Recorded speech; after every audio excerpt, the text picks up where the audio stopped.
Hello everyone and welcome to this week's English commentary. This game was played in 1990. Red was a Dongting, which I do not know much about. Black was Grandmaster Liu Dahua. The commentary was provided in Dubious formations and how to attack them. One of the books in the trilogy by Grandmaster Xiangqi and Master Yan Wenqing, who have graciously allowed me to use their material to promote Xiangqi in English. So without further ado, let us begin. Central cannon. And instead of developing the chariot, red chose to play p7 plus 1. Black countered with p7 plus 1, and red chose the left 7th file house variation. Now in this match, Grandmaster Liu Dahua chose to defend with the 3-step tiger. This is called the 3-step tiger or sanpuhu in Chinese. Red chose to use the rank chariot. Another popular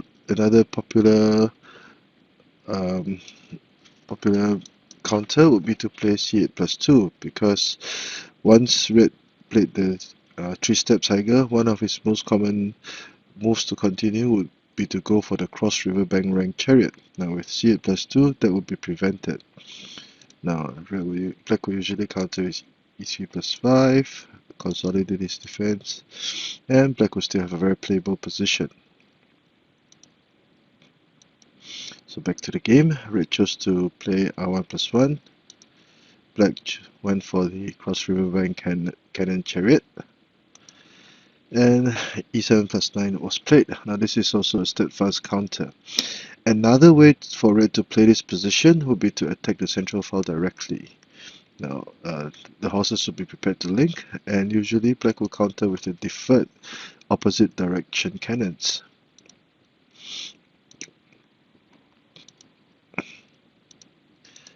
And red could also consider c8 plus 2, so this is one of the opening tabia. They will lead to a drastically different situation. Now, the situation on the board will become very volatile very quickly. So in the match, however, red chose to play a more steadfast counter, which is one of the more older ways of playing this position, with e7 plus 9. Red consolidated his defense, and finally chose the screen horse formation. Now at this point in time, red played a rather questionable move of e9 r9 equals to 7. Now this move is questionable because there were no major weaknesses on black's third file, and usually red would be prepared to say push the horse to the riverbank and attack, but unfortunately this file was well protected, and there will be many ways for black to counter. So in the book, Master Zhang Qiang and Grandmaster Zhang and Master Yan Wenqing chose to suggested that p5 plus 1 or even h7 plus 6 might have been better than playing e9 r9 equals to 7 now. So red consolidated his defense over here. If the pawn pushed, the black pawn would take revenge and be protected by the elephant. A trade of material, but unfortunately, black had already anticipated this move and was prepared with this very brilliant counter.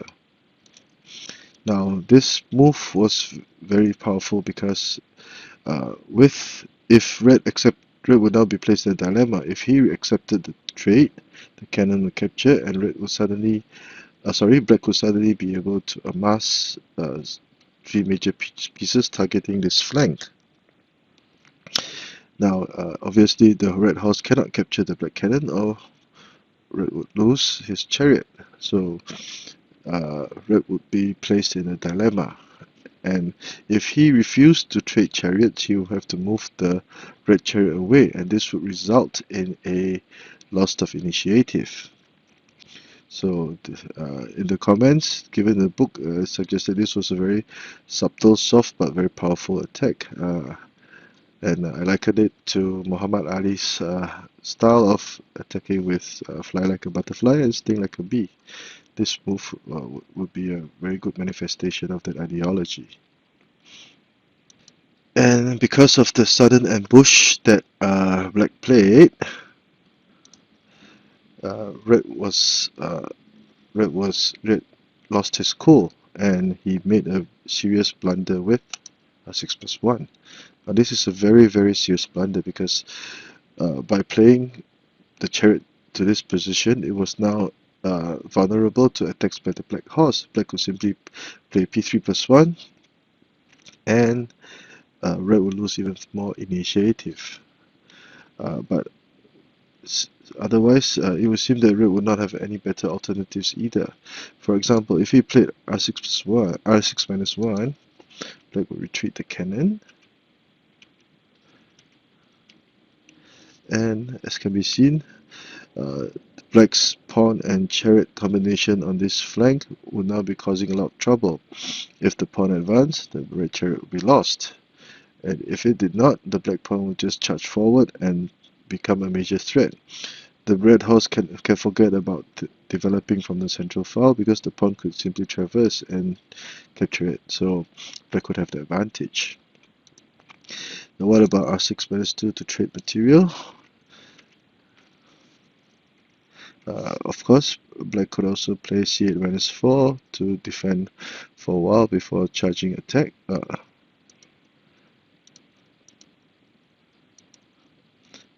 As can be seen, black's material would have much better development.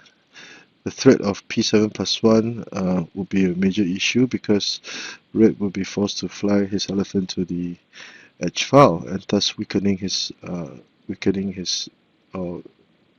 the central cannon will not be protected anymore, and black could play h6+7.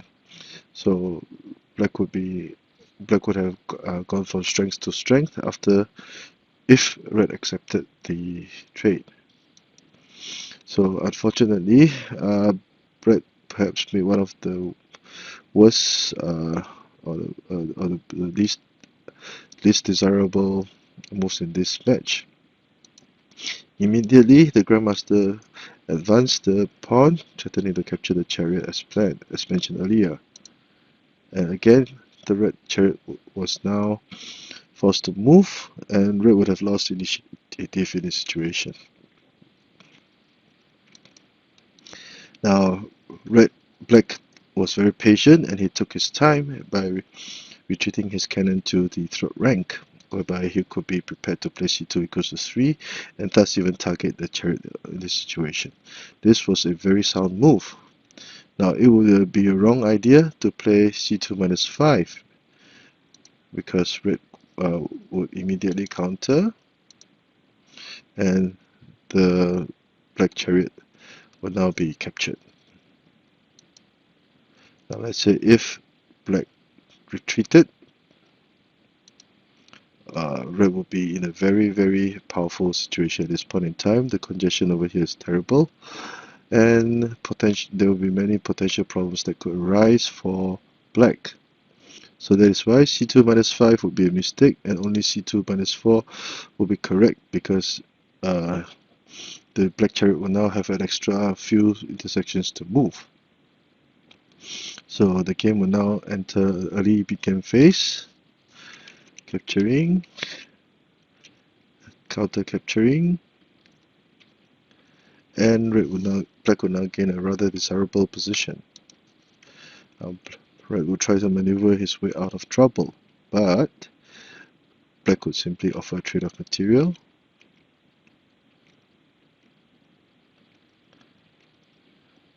So in the past few rounds, both colors went at it, but after going through a mandatory trade of material, red's formation was very loose, very vulnerable to attack. The red's right horse, was in deep trouble. It would have much effort would be needed just trying to develop it.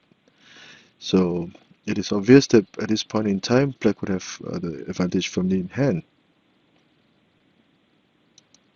p3+1. and red advanced the edge pawn in this manner. It can be thought of an a last-ditch attempt to try to attack. Now, would p3 plus 1 be a viable alternative? The answer would be no, because black would simply sacrifice the pawn and push the cannon across the river. Now, this flank is very empty, and the black cannon could also capture the central pawn to gain a very powerful position. So red would have not been able to red would not be able to do much in this situation and still be in all sorts of trouble. The Chariot cannon combination on this flank is simply too scary. So p1 plus 1 to prevent the pawn from being captured, but black would still continue with c9 plus 3, a trade of material, and black simply went ahead, sacrificing the horse, check, and black cleared out the pawn before getting back lost material. So just within a few moves, within a few rounds, the moves that red had spent pushing the pawn across the river would also come to naught, and black would now have a very threatening presence on this flank. Red would try to defend. Again, black would attempt to go for discovered checks. Red would try to counter attack. And this was an attempt to apply a pin over here. So that was why black chose to sacrifice his pawn at this point in time. Now this would be, by advancing or sacrificing the pawn, the horse would be given an open line to move later on. Now, would it be a good idea for black to attack at this point? The answer would be no, because the main reason for red playing this move was that he could now force a trade of chariots and thus slow down black's attack. Red would get a breather, and the underdevelopment of these two pieces would suddenly become an issue for black. So p1 plus 1 would be a better move at this point in time. Red would consolidate his defense, and black demonstrated much patience by advancing the pawn, sacrificing this or taunting the red chariot to capture it. Now black chose to capture the other edge pawn, but in doing so, the black pawn will now cross the river and become a major threat. Check. And seeing that the time was ripe, black started his hunt. Force of trade of material, chasing the red chariot away. Now this situation is rather different from the situation mentioned just now, because black would now have a cross river pawn that would be very menacing. Red would move the chariot away, and finally the black chariot would start to join in the fray. Again, the pawn is traded for the elephant, and as can be seen, red's defense was now shattered to smithereens. Instead of a full guard, now red had only one elephant and one advisor left. Attempting a trade of material, which black of course would refuse, as there were better targets for attack. Black tried to protect his pawns, and it was now the horse would now attack, capturing the pawn, evening the pawn deficit. Red tries to mount a last-ditch attempt at an attack. Black showed much patience, denying red opportunity to advance the horse and also threatening to capture it at this point, forcing the horse back, because if it advanced, the cannon would capture it. So red's attack would red's counter-attack will be immediately halted.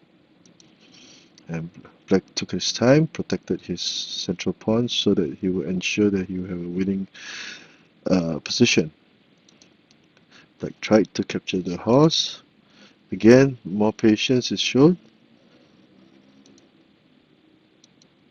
And finally, after defending or ensuring that his defense was credible, black advanced the chariot to attack the horse. Now the position of this horse, as can be seen, leaves much to be desired. So red would be forced to protect the horse in this manner. Now black again consolidates his defense, covers up the biggest weakness in his formation. Red tries to attack, and black would now start his final onslaught. This was an attempt to capture the black chariot. A check is delivered, and black applied a pin. Red tries to make some gains. Perhaps he would try to play c1 plus 1 to protect the chariot and force a trade of material. Now, in the earlier sequence, black showed that he understood the position very, very well, and simply refused to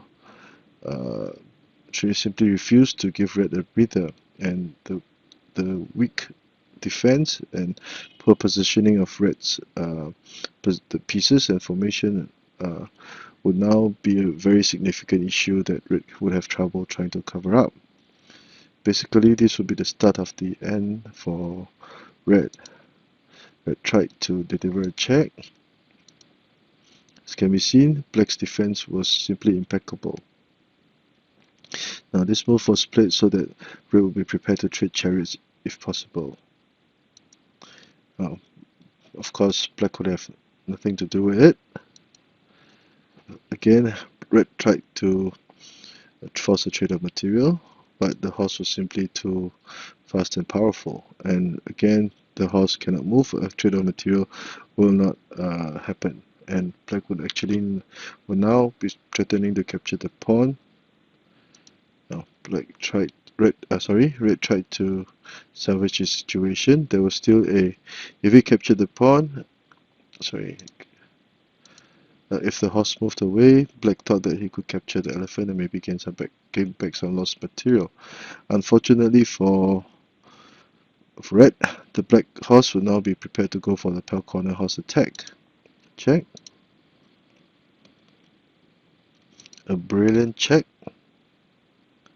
Now this would be a horse cannon. This would be a horse cannon check, and the only way for black to resolve this would be to play r5 plus 4. Now, at this point in time, the Grandmaster made a very brilliant move of e5 minus 3, thus allowing his king to control the central file. Now, black would now be prepared to play h6 plus 8 for the double check, leading to a checkmate.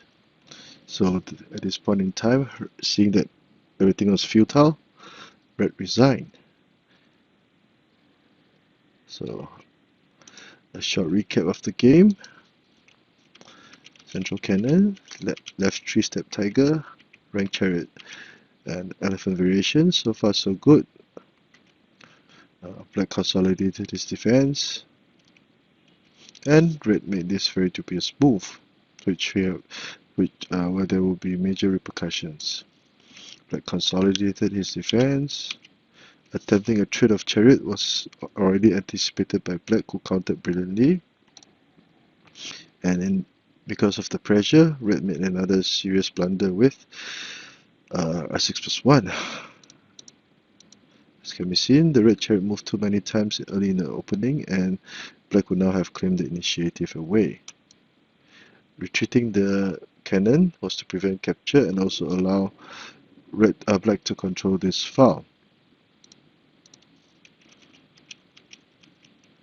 As can be seen, black's pieces on this flank are still very congested, and black would have many good lines for import development. Red tries to maneuver himself out of trouble, forcing a trade, and black will now retreat his horse to safety for the time being, and it was now his time to attack this flank.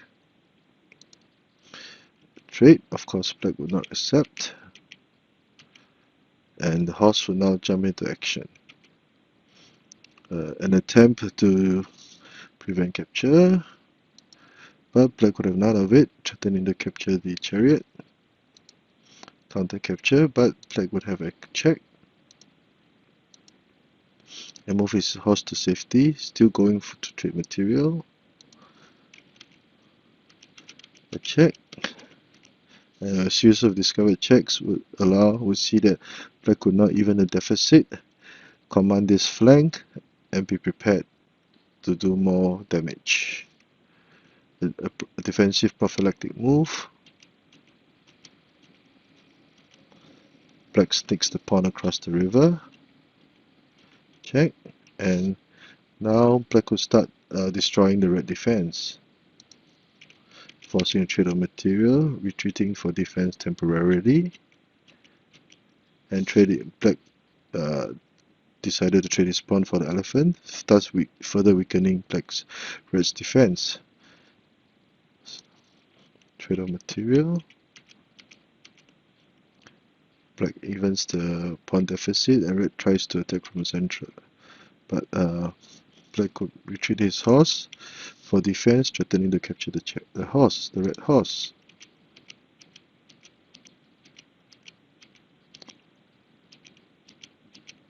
Pin by black, and as can be seen, black's formation is beautiful, red is in smithereens, and there was not much that red could do.